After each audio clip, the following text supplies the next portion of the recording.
আজি মই এজন দুষ্ট ল'ৰাৰ বিষয়ে ক'ব বিচাৰিছোঁ। তাৰ বয়স প্ৰায় 8 বছৰ। মই ক'ব বিচৰা ল'ৰাজন ইমানেই দুষ্ট আছিল যে 1 ছেকেণ্ড সময়ৰ বাবেও শান্ত হৈ নাথাকে। মা দেউতাকৰ লগতে ওচৰ চুবুৰীয়া সকলোকে বিৰক্ত কৰি ৰাখিছিল। অৱশ্য ল'ৰাজনৰ কিছুমান কামে মানুহক আনন্দ দিছিল।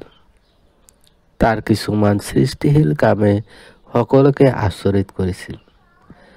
মানুহক ভাবিবলৈ বাধ্য কৰিছিল, ইয়া কেনেকৈ সম্ভৱ। এদিনাখন দুষ্ট ল'ৰাজনে তাৰ দেউতাকৰ ৰুমত থকা ডাঙৰ মানচিত্ৰ এখন ফালি সৰু সৰু টুকুৰা কৰি পেলালে। মানচিত্ৰ বুলিলে ক'লে এটা সাধাৰণ মেপ, বিশেষ আন একো নহয়।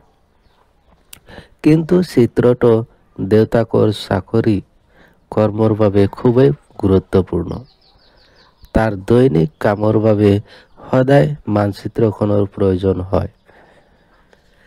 আবেলি দেউতাকে কামৰ পৰা উভতি আহি মানচিত্ৰখন দেখা নাপালে আৰু লগে লগে বুজি পালে এইটো কাৰ কাম।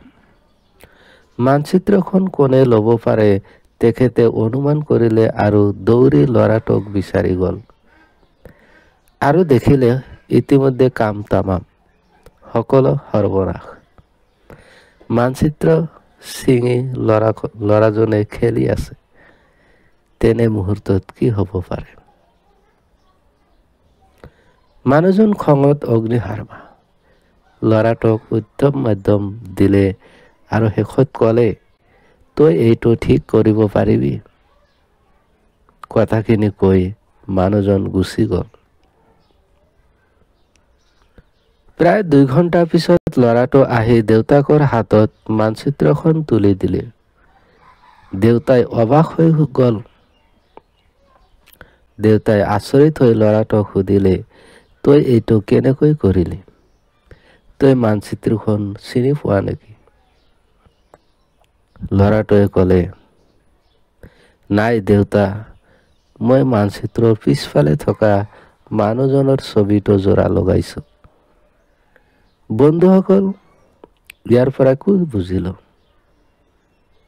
আমাৰ দেশ বা ৰাজ্যখন সুন্দৰ বনাব নালাগে। কেৱল আমি মানুহবোৰ ভাল হৈ সুন্দৰভাৱে মিলি গ'লে আমাৰ দেশ এনেই ভাল হৈ যাব। ধন্যবাদ।